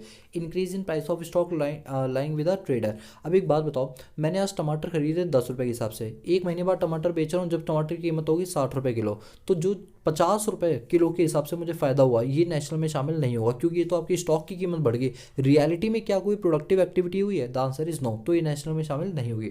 नेशनल डायरेक्ट इंटरेस्ट अभी पड़ा था, नेशनल इनकम में शामिल नहीं होगी। Rent free house given by employee to the employer, एक एम्प्लॉयर ने अपने एम्प्लॉय को फ्री में घर दे दिया और कहा तुम इस घर में रहो, तुम्हें कोई रेंट देने की जरूरत नहीं है, क्या ये नेशनल में शामिल होगी? यस, ये शामिल होगी, क्योंकि आप याद करो जब हम इनकम मेथड से नेशनल इनकम निकालते थे तो आपको याद है एक आता था NDPFC is equal to operating surplus plus compensation of employees, तो ये आपकी कंपनसेशन ऑफ एम्प्लॉयज़ है, इसलिए ये नेशनल में शामिल की जाएगी। ये मत समझना फ्री की इनकम है, भैया एम्प्लॉय से हम काम करा रहे हैं तब हमने उसे घर दे रखा है, ऐसे फ्री में नहीं दे रखा है।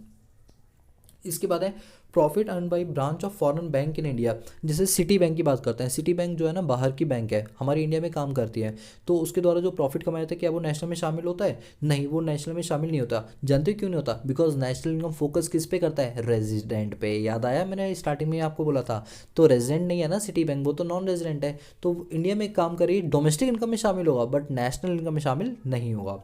Food purchase by foreign tourists at a hotel in New Delhi. मान लो न्यू दिल्ली के ताज होटल में टूरिस्ट लोग आए, उन्होंने स्टे किया और खाना पीना खाया, जो खर्चा पानी किया, क्या ये नेशनल में शामिल होगा? यस, शामिल होगा।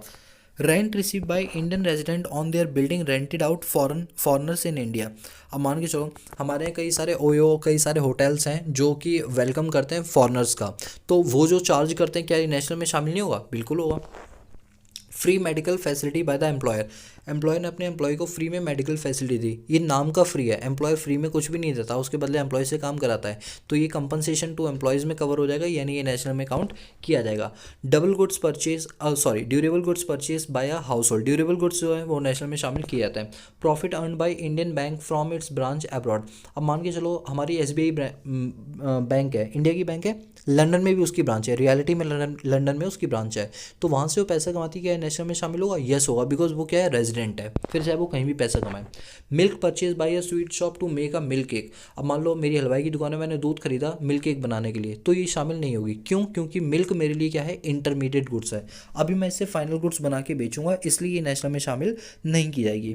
Money receive from sale of second hand goods. Second hand goods तो आप जानते हो नेशनल में शामिल किए नहीं आता है। Imputed rent of self house, yes किया जाता है। Service render by family member to each other, मैंने भी आपको बताया इसकी मार्केट वैल्यू आप आइडेंटिफाई नहीं कर सकते हो, जैसे मम्मी ने खाना बनाया, नेशनल में शामिल नहीं होगी। Insurance premium paid by household, yes ये प्रोडक्टिव वर्क है, ये नेशनल में शामिल होगा। Purchase of uniform for nurse by a hospital, ये शामिल नहीं है क्योंकि ये उनके लिए इंटरमीडिएट गुड्स कहलाएगी। इस पर बड़ी कॉन्ट्रोवर्शियल बातें चलती कि नहीं तो फाइनल है, बट ये इंटरमीडिएट होगी। मोस्ट इंपॉर्टेंट टॉपिक अब आपके सामने आ गया है, दैट इज़ कि प्रॉब्लम ऑफ डबल काउंटिंग क्या होती है। ध्यान से सुन लो, प्रॉब्लम ऑफ डबल काउंटिंग का मतलब होता है जब हम एक वैल्यू को 2 या 2 से ज़्यादा बार नेशनल इनकम में शामिल कर लें, तो उससे जो हमारी नेशनल इनकम ओवर वैल्यूड हो जाती है, ओवर वैल्यूड मतलब बढ़ जाती है, उसको बोलते हैं प्रॉब्लम ऑफ डबल काउंटिंग।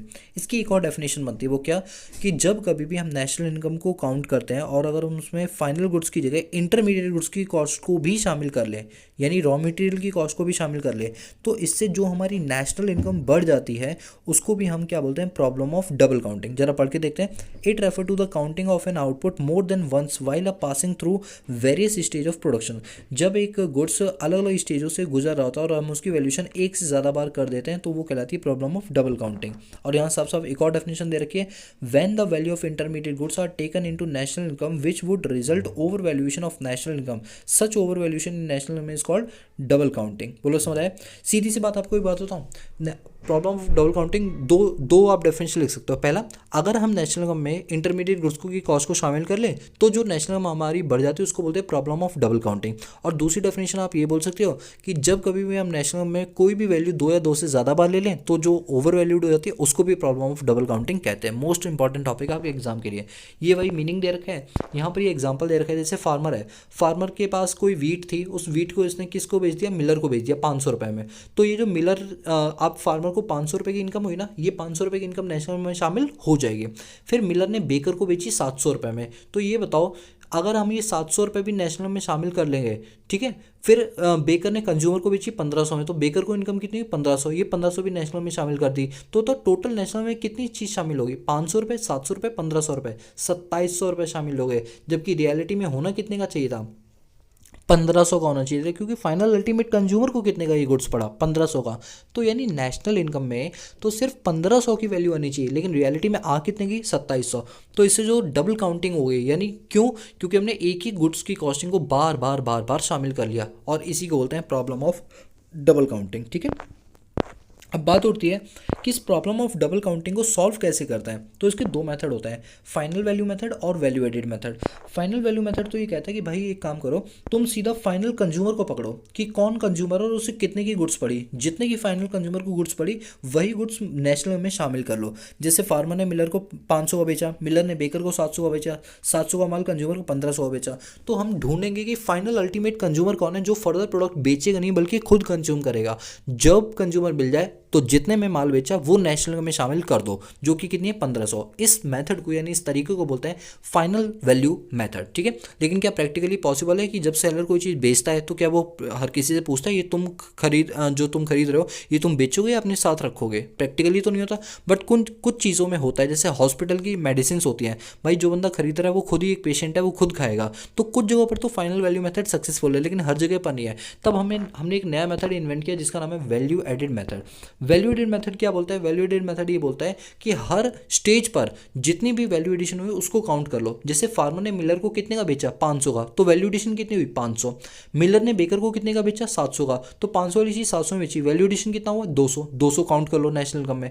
700 वाली चीज़ कितने में बेची कंज्यूमर को? 1500 में, तो वैल्यू एडिशन कितना हुआ? 800। तो अल्टीमेटली देखो जितना वैल्यू एडिशन था, जैसे पहला वैल्यू एडिशन 500 था, फिर वैल्यू एडिशन 200 था, फिर वैल्यू एडिशन 800 था, तो टोटल कितना आ गया? 1500। और यही तो हमें चाहिए था भाई। जब हम फाइनल वैल्यू मेथड लगा रहे थे तो भी हम यही 1500 तो ले रहे थे, और जब हमने वैल्यू एडिशन मेथड निकाला तो भी 1500। तो प्रैक्टिकली हमारे इंडिया के अंदर पता है वैल्यू एडिशन मेथड ही काम करता है, ताकि हमारी प्रॉब्लम ऑफ डबल काउंटिंग को क्या किया जा सके? अवॉइड किया जा सके। इसीलिए तो लोग कहते हैं भैया सरकार बोलती है बिल ले लिया करोगे, बिल लोगे तो पता चल जाएगा कि ये माल कितने का बेचा और इस बंदे ने कितने का खरीदा, ताकि वैल्यू एडिशन को नेशनल में शामिल करवा लें। आई बात समझ है? तो आपको क्या समझना है? अब मैं रिपीट करूँ दोबारा से, क्योंकि इंपॉर्टेंट टॉपिक है इसलिए मुझे भगाना नहीं है। दोबारा से बोला हूँ, प्रॉब्लम ऑफ डबल काउंटिंग क्या होती है एक बार फिर से बताओ। प्रॉब्लम ऑफ डबल काउंटिंग का मतलब होता है जब नेशनल इनकम में किसी भी वैल्यू को 2 या 2 से ज़्यादा बार काउंट कर लिया जाता है तो उसको बोलते हैं प्रॉब्लम ऑफ डबल काउंटिंग। या फिर हम इंटरमीडिएट गुड्स को नेशनल में शामिल कर दें तो भी वो कहलाती है प्रॉब्लम ऑफ डबल काउंटिंग। इसको सॉल्व करने के 2 तरीके हमारे पास। एक तो कौन सा है? फाइनल वैल्यू मेथड, कि फाइनल अल्टीमेट कंज्यूमर को कितना पड़ा वो वैल्यू ले लो। और दूसरा होता है वैल्यू एडिशन मेथड, कि अगर आप कंज्यूमर तक नहीं पहुंच पा रहे तो जितने स्टेज पर जो चीज़ें बेची जा रही है उसका जो एडिशन अमाउंट है, एडिशन मतलब 500 चीज 700 में चीज तो एडिशन 200 हुआ, तो वो एडिशन आप काउंट कर लो। वो भी उससे भी आप नेशनल इनकम की प्रॉब्लम ऑफ डबल काउंटिंग को अवॉइड कर सकते हो। और इस मेथड को पॉपुलरली क्या बोलते हैं? वैल्यू एडेड मेथड, ठीक है। अब चलते हैं आगे। अब बात उठती है national income eight current price और कांस्टेंट प्राइस। नेशनल इनकम को किस पर निकालना चाहिए? करेंट प्राइस पर या फिर कांस्टेंट प्राइस पर? ध्यान दो, जैसे मैं यहाँ पर एक एग्जांपल ले रहा हूँ, पहले तो आप ये पढ़ो। National income eight current price का मतलब क्या होता है? It is the money value of final goods and services produced by normal resident of a country in a year measured at a price of current year. नहीं समझ आया होगा, मैं समझाता हूँ। जैसे मान के चलो मैंने एक एग्जांपल लिया, 2020 में 1 लाख यूनिट हमने बनाए और उस टाइम जो मार्केट वैल्यू थी वो थी 10 रुपये। यानी हमने 1 लाख यूनिट बनाए 10 रुपये के हिसाब से, यानी 10 लाख रुपये। यानी हमने ये जो 10 लाख रुपये नेशनल इनकम निकाला, यानी जीडीपी एमपी निकाला, नेशनल इनकम निकाला, वो किस पर निकाला? करंट प्राइस पर। क्योंकि इसमें मार्केट वैल्यू हमने कौन सी ईयर की ली है? सन 2020 की। अब मान लो 2021 में भी 1 लाख यूनिट का प्रोडक्शन हुआ। अब 2021 में मार्केट वैल्यू रहती है 15 रुपये, तो कितनी आ रहती है नेशनल इनकम? 15 लाख। यानी कभी भी जिस साल हमने जो माल बनाया, मान के चलो अभी 2021 चल रहा है, तो 2021 में जो हमने माल बनाया अगर हमने 2021 की कीमत से मल्टीप्लाई करा दिया तो उसको बोलते हैं national income eight current price. क्या बोलते हैं? National income eight current price. जबकि बात करते हैं national income at constant price का मतलब क्या होता है? कांस्टेंट प्राइस का मतलब ये होता है कि वो कीमत लो जो रियलिटी में इस प्रोडक्ट की कीमत है। हो सकता है कि इस बार कोरोना वायरस के चलते चीज़ें महंगी हो गई हों, तो हमें ऐसा लग रहा है कि कीमत है 10 रुपये, लेकिन रियलिटी में उस चीज़ की कीमत थी 8 रुपये। मान के चलो, हो सकता है रियलिटी में उसकी कीमत तो 5 रुपये, बट कोरोना वायरस के चलते, लॉकडाउन के चलते थोड़ी सप्लाई कम चल रही है तो महंगा बिक रहा हो। तो ऐसे में करेंट प्राइस से जो डेटा निकल के आता है वो फ्लक्चुएटिंग नेचर का आता है, फ्लक्चुएट होता हुआ आता है। तभी हमें नेशनल हमेशा कांस्टेंट प्राइस पर निकालनी चाहिए। एक ऐसा साल जिस साल कोई भी डिजास्टर ना आया हो, उस साल जो प्राइस होती है वो साल हम लेते हैं और इसी को बोलते हैं कांस्टेंट प्राइस। आप पढ़ के देखो एक बार। It is a money value of final goods and services produced by normal resident of a country in a year measured at a price of a base year. याद रखना, base year should be those year जो कि free हो any fluctuation से, कोई भी disaster ना ही हो उस साल, ठीक है। जैसे हमने 2011-12 लिया, बेस ईयर लिया है क्योंकि उस साल हम मान के चलते कि कोई भी ऐसी डिजास्टर या कोई भी ऐसी स्टॉक मार्केट में तंगी वगैरह कुछ नहीं चल रही थी, तब मार्केट प्राइस थी 5 रुपये। हमने इस साल कितना बनाया बताओ? 2020 में 1 लाख यूनिट, बेस ईयर का प्राइस कितना है? 5 रुपये। तो रियलिटी में नेशनल में कितनी है? 5 लाख, लेकिन दिख कितनी रही थी? 10 लाख। तो जब हम किसी बेस ईयर की प्राइस को लेकर नेशनल इनकम निकालते हैं तो उसको बोलते हैं national income eight current price, और जब हम नेशनल इनकम निकालते हैं करेंट प्राइस पर तो उसे बोलते हैं national income eight current price. और आपको बता दूं, कांस्टेंट प्राइस को हम रियल नेशनल इनकम भी बोलते हैं। अब बात उठती है कंक्लूजन कि रियलिटी में अब कौन सा सही है कौन सा गलत है। देखो गलत तो कोई भी नहीं है, आप चाहे नेशनल करंट से निकालो चाहे नेशनल कॉन्स्टेंट से निकालो, दोनों का अपना अपना एक महत्व है। लेकिन जब भी हमें जीडीपी वेलफेयर के हिसाब से देखना होता है, हम रियलिटी देखना चाहते हैं, रियलिटी हमारी क्या है, हमारी नेशनल बड़ी घटी क्या हुई, तो हमेशा गुड इंडिकेटर जो है वो किसे माना जाता है, कांस्टेंट प्राइस को माना जाता है। और कांस्टेंट प्राइस को ही क्या बोलते हैं, रियल नेशनल इनकम बोलते हैं। तो वही लिखा हुआ है, नोट करके देखो, सबसे नीचे लिखा हुआ है ना, नोट करके, real national income shows true picture of economic growth of a country. ये एक ट्रू पिक्चर दिखाती है हमारी इकोनॉमिक ग्रोथ के लिए, ठीक है। इसके बाद बात करते हैं conversion of national income at current into constant price. दोस्तों ये टॉपिक अपना एक बाहिया टॉपिक है, इसलिए मैं इसको ज़्यादा कंसीडर नहीं कर रहा हूँ। आपके सामने स्लाइड मैं धीरे धीरे रन कर रहा हूँ, जिससे अगर आप नोट करना चाहें तो नोट करके एक बार देख सकते हैं। यहाँ पर बात करते हैं डिफरेंस नेशनल में एट कांस्टेंट और करंट प्राइस की। इसमें भी कुछ अब बचा नहीं है। देखो करंट प्राइस में साफ साफ लिखा हुआ है नीचे अंडरलाइन करके कि नेशनल करंट प्राइस का मतलब होता है कि नेशनल एक जिस साल जो प्रोडक्ट बनाया गया है उसको मल्टीप्लाई कराएंगे उसी साल की प्राइस से जिस साल वो गुड्स बनाए गए, इसे बोलते हैं national income at current price. जबकि कांस्टेंट प्राइस में क्या होता है कि जिस साल आपने गुड्स बनाया है उस साल की प्राइस मत लो, बल्कि एक ऐसे साल की प्राइस लो, एक ऐसा बेस ईयर लो जिस साल कोई भी फ्लक्चुएशंस नहीं हुई हो। National income at current price को गुड इंडिकेटर नहीं माना जाता, जबकि कांस्टेंट प्राइस को एक गुड इंडिकेटर माना जाता है। National income at current price से अफेक्ट हो सकता है प्राइस और क्वांटिटी से, जबकि नेशनल इनकम एट कांस्टेंट कभी भी क्वांटिटी से अफेक्ट नहीं हो सकता है। कंपैरिजन अब ये ज़्यादा सूटेबल होता है, जबकि national income at current price ज़्यादा सूटेबल नहीं होता। Calculation current price into current quantity की जाती है, और जबकि उसमें कांस्टेंट प्राइस वाले में बेस ईयर प्राइस इनटू में करंट ईयर क्वांटिटी की जाती है। और याद रखना national income at current price को नॉमिनल नेशनल इनकम बोलते हैं। ये एग्जाम में ना डैश करके क्वेश्चन आ सकता है, डैश मतलब फिल इन द ब्लैंक्स करके आ सकता है कि बताओ कि national income at constant price को क्या बोलते हैं, तो नॉमिनल नेशनल इनकम, और जबकि national income at constant price को क्या बोलते हैं, रियल नेशनल इनकम। ये लास्ट पॉइंट है हमारा, ठीक है।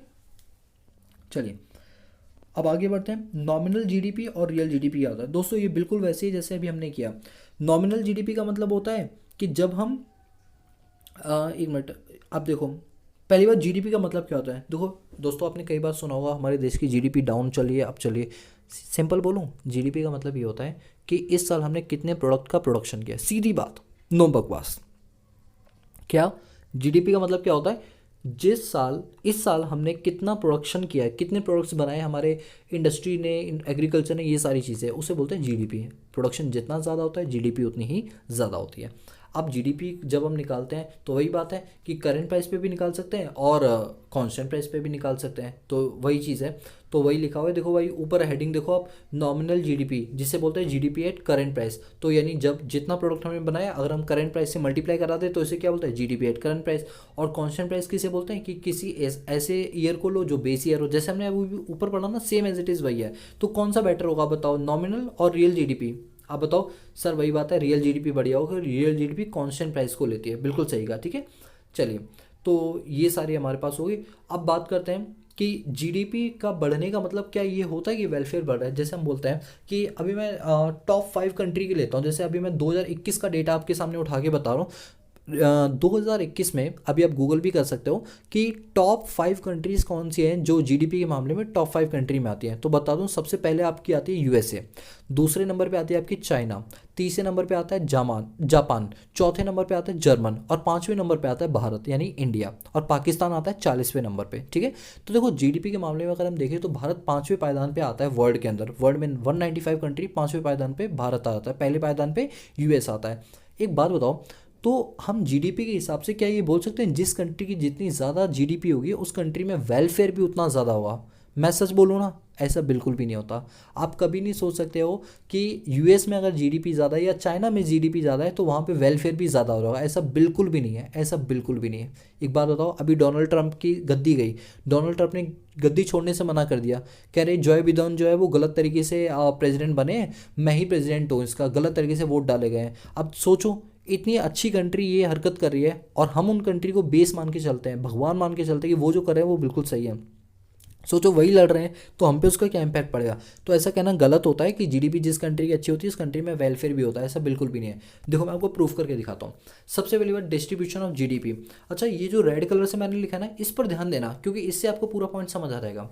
देखो 2020 और 2021 के बजट की बात कर रहा हूँ मैं, ये जस्ट मैंने इमेजनरी फिगर्स लिए, रियल फिगर्स नहीं है, ठीक है, समझाने के लिए लिए। देखो पहले हमारा जीडीपी था 400 करोड़ का, ठीक है। 2020 में। तो हमने क्या किया, 400 करोड़ में एजुकेशन सेक्टर पे 100 करोड़ हमने खर्च किया, फार्मिंग सेक्टर को यानी एग्रीकल्चर सेक्टर को 110 करोड़ रुपये खर्च किया, और टेक्निकल सेक्टर पे हमने टेक्नोलॉजीज वगैरह पे 190 करोड़ खर्च किए। फिर हमने क्या किया, 2021 में जीडीपी बढ़ा के 550 करोड़ कर दी। यानी हमने कहा भाई अब बजट 400 करोड़ नहीं बल्कि 550 करोड़ का होगा। हमने एजुकेशन सेक्टर 100 से 150 कर दिया, जबकि फार्मिंग सेक्टर हमने 100 से 20 करोड़ कर दिया। टेक्नोलॉजी पर ज़्यादा पैसे खर्च किया, 190 से 380 कर दिया। देखो अगर मैं इंडिविजुअली ना देखूं, ओवरऑल फिगर देखता हूं कि भाई पहले जीडीपी कितनी थी 400 करोड़ और अब जीडीपी कितनी है 550 करोड़। तो देखने में क्या लग रहा है, भैया जीडीपी बढ़ी है, तो इसका मतलब इकोनॉमी के हर सेक्टर की क्या हुई होगी, ग्रोथ हुई होगी। भाई दिमाग में तो यही आ रहा है ना। ध्यान से देखो, कोई बात नहीं, समझ नहीं आ रहा कोई दिक्कत नहीं, इधर सुनो। जीडीपी पहले 400 थी, फिर कितनी होगी 550, ये रेड कलर से लिखा हुआ है ना। जीडीपी बढ़ रही है तो हमें क्या लग रहा है कि इकोनॉमी का हर सेक्टर ग्रो अप कर रहा हो, लेकिन रियलिटी में अगर आप देखो तो देखो एजुकेशन तो ग्रो अप कर रहा है 100 से 150, टेक्नोलॉजी भी ग्रो अप कर रहा है 190 से 300 से, लेकिन फार्मिंग सेक्टर कम हो रहा है।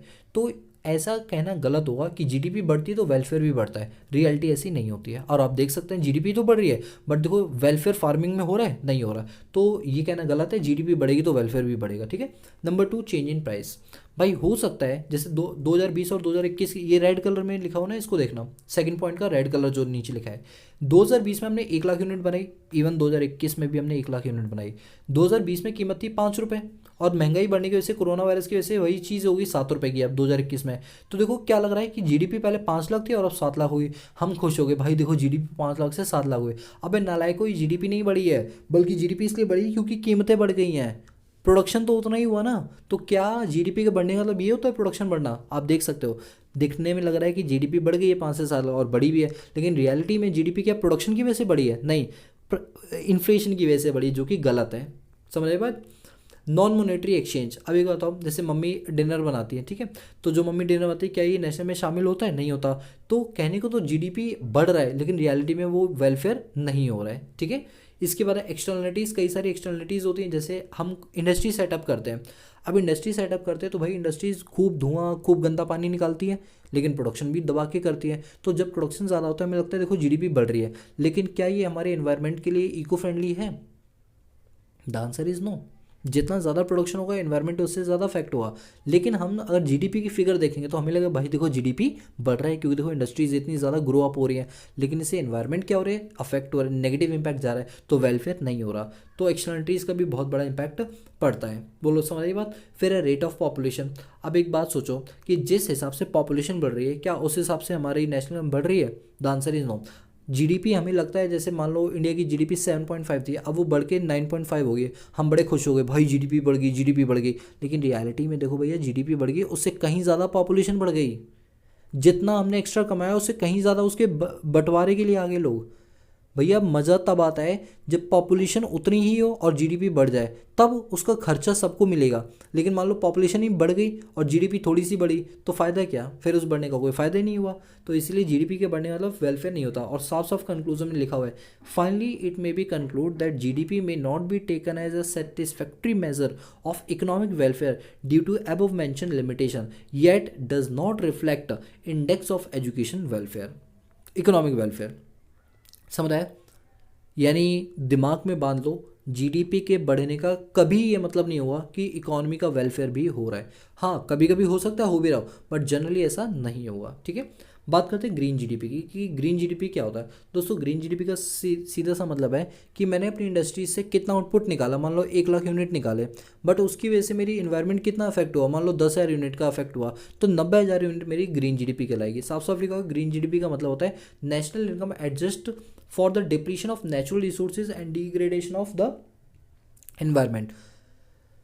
हमने जितना प्रोडक्शन किया उसमें से वो अमाउंट माइनस कर दो जो इन्वायरमेंट को हमने अफेक्ट किया। देखो साफ साफ लिखा हुआ है, जैसे हमारा रियल जीडीपी बढ़ेगा उस हिसाब से लेवल ऑफ एम्प्लॉयमेंट बढ़ेगा, उस हिसाब से एग्रीगेट डिमांड बढ़ेगा, उस हिसाब से नेशनल इनकम बढ़ेगी, उस हिसाब से इन्वेस्टमेंट बढ़ेगा, और इन्वेस्टमेंट बढ़ेगी तो इनकम बढ़ेगी। बताओ यहाँ तक चीज़ समझ आई कि ग्रीन जीडीपी का मतलब क्या होता है, ठीक है। चलो अब हम आगे बढ़ते हैं। आगे बढ़ेंगे तो हम देख पा रहे हैं circular flow of income and expenditure क्या होता है। देखो एक सिंपल सी बात बताऊँ मैं आपको, सर्कुलर फ्लो का मतलब होता है अभी मान के चलो मैं आपको बोलूँ कि आप हमसे हमारी मोबाइल एप्लीकेशन में जो हमारी अकाउंट्स की क्लासेस हैं वो खरीदो। जैसे आप जानते हो हमारी मोबाइल एप्लीकेशन है, गूगल प्ले स्टोर पे मिल जाएगी, इकोनॉमिक्स ईजी है, जिस पर हमने अपने अकाउंट्स की पूरी क्लासेस डाली हुई है। अकाउंट्स की क्लासेस मान लो मैंने 5,000 की डाली, 5,000 रुपये का पूरा एक कोर्स डाल दिया, इसमें आपको कंपनी अकाउंट, पार्टनरशिप अकाउंट और आपकी फाइनेंशियल स्टेटमेंट, ये तीनों की तीनों चीज़ें हमने आपको दे दी सारी क्लासेस बना के। आप लोग 5,000 दोगे तो आपके लिए क्या है? खर्चा। लेकिन मेरे लिए क्या है? इनकम। फिर मैं उस इनकम से कोई चीज़ अपने लिए खरीदूंगा, वो मेरे लिए क्या बन गया? एक्सपेंडिचर। लेकिन सामने वाले के लिए क्या बन गया? इनकम। यानी ये एक ऐसा चक्र है जो चलता ही जाता है, और इस चक्र को ही हम बोलते हैं circular flow of income and expenditure. बोलो क्लियर हुआ? अब क्या होता है, इसमें 3 फेजेस होते हैं, एक प्रोडक्शन फेज होता है, एक इनकम फेज होता है और एक एक्सपेंडिचर फेज होता है। ठीक है, देखो सीधी सी बात मैं आपको समझाना चाहूँगा, मेरी बातों को ना सुनना ध्यान से। ये सामने आप देख रहे हो ना, और इसको ध्यान से सुनो। हाउस होल्ड है और फर्म सेक्टर है, 2 सेक्टर हैं। ठीक है, हाउस होल्ड से देखो जब फर्म आती है ना तो हाउस होल्ड सेक्टर को बोलती है भाई देखो मैं ना तुम्हारे यहाँ इंडस्ट्रीज खोलना चाहता हूँ, तो मुझे ना तुम्हारे यहाँ पर लैंड चाहिए, तुम्हारे यहाँ की लेबर चाहिए, तुम्हारे यहाँ की कैपिटल चाहिए और एंटरप्रेन्योर चाहिए। तो आप रेड पेन से देख सकते हैं हाउस होल्ड ने लैंड, लेबर, कैपिटल और एंटरप्रेन्योर किसको दिए? फर्म को दिए। किसको दिए? फर्म को दिए। और इसको बोलते हैं फैक्टर सर्विसेज। क्या बोलते हैं? Factor services. तो बताओ हाउस होल्ड ने फर्म को क्या दिए? Factor services. कितनी दी? 4। लैंड, लेबर, कैपिटल और एंटरप्रेन्योर। फर्म ने उसके बदले क्या दिया? फर्म लैंड के बदले क्या देगा? रेंट। लेबर के बदले क्या देगा? वेजेस। कैपिटल के बदले क्या देगा? इंटरेस्ट। और एंटरप्रेन्योर के बदले क्या देगा? प्रॉफिट। तो देखो फर्म ने हाउस होल्ड को रेड कलर से क्या दिया? रेंट, वेजेस, इंटरेस्ट और प्रॉफिट, जिसको बोलते हैं फैक्टर पेमेंट। अब क्या हुआ, जब फैक्टर पेमेंट की तो हाउस होल्ड के पास क्या आया? पैसा आया। जैसे ही पैसा आया तो हाउस होल्ड ने क्या किया? उसको खर्च कर दिया, कंजम्पशन एक्सपेंडिचर कर दिया फर्म के ऊपर। फिर फर्म ने उसके बदले क्या दिए? उन्हें गुड्स एंड सर्विसेज दिए। मैं रिपीट कर रहा हूँ, हाउस होल्ड सेक्टर ने फर्म सेक्टर को लैंड, लेबर, कैपिटल, एंटरप्रेन्योर दिया।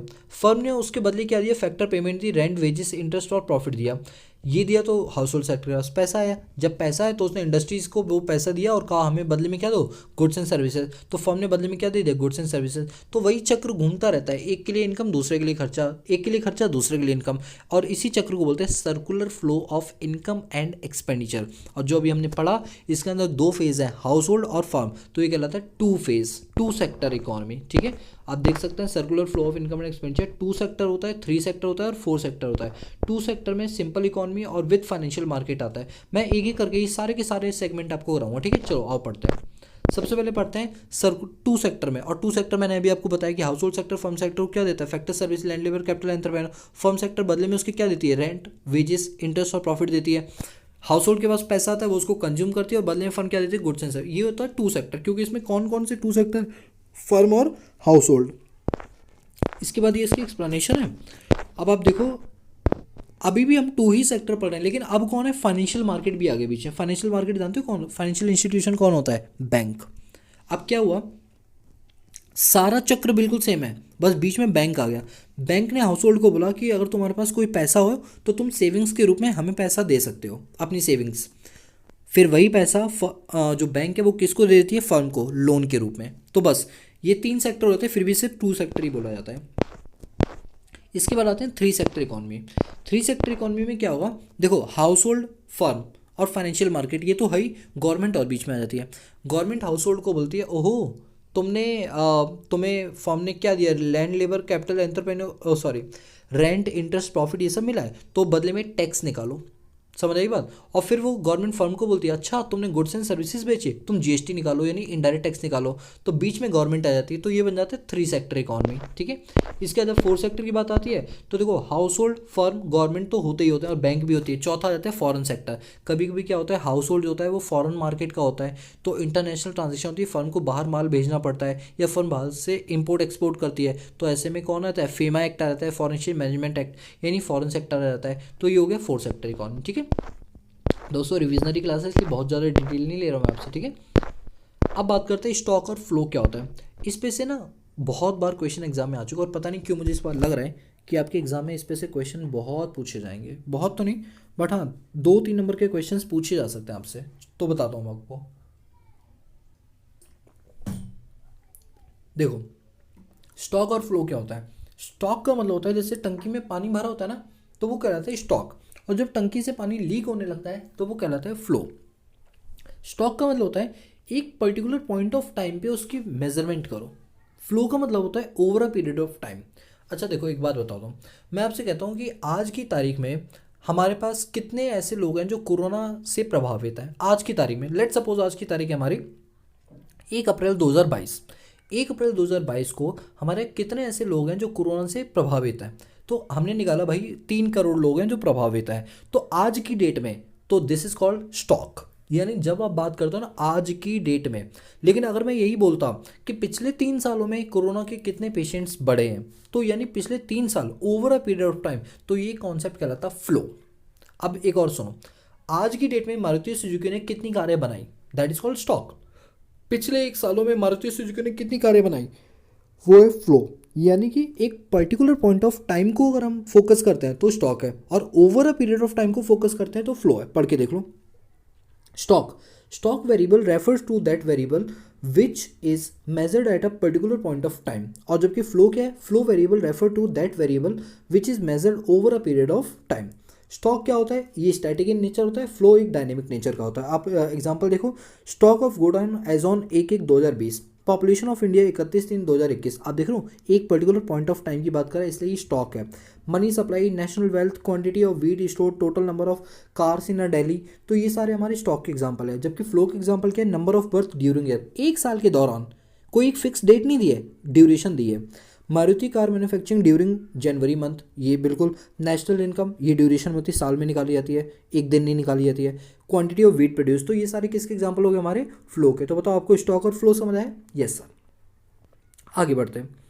Type of circular flow, real flow और मॉनेटरी फ्लो। दोस्तों रियल फ्लो का मतलब होता है कि जब आप कोई भी ट्रांजेक्शन पैसों में नहीं करते हो, तुम मुझे खून दो मैं तुम्हें आज़ादी दूंगा, मतलब कि गुड्स एंड सर्विसेज के बदले गुड्स एंड सर्विसेज ही मिलती है, तो उसको बोलते हैं रियल फ्लो। आप देख सकते हैं हाउस होल्ड सेक्टर ने फर्म को क्या दिया, लैंड लेबर कैपिटल एंटरप्रेन्योर दिया, फर्म ने बदले में गुड्स एंड सर्विसेज दिए। क्या कहीं कोई पैसों की बातचीत हुई? नहीं, तो इसे बोलते हैं रियल फ्लो।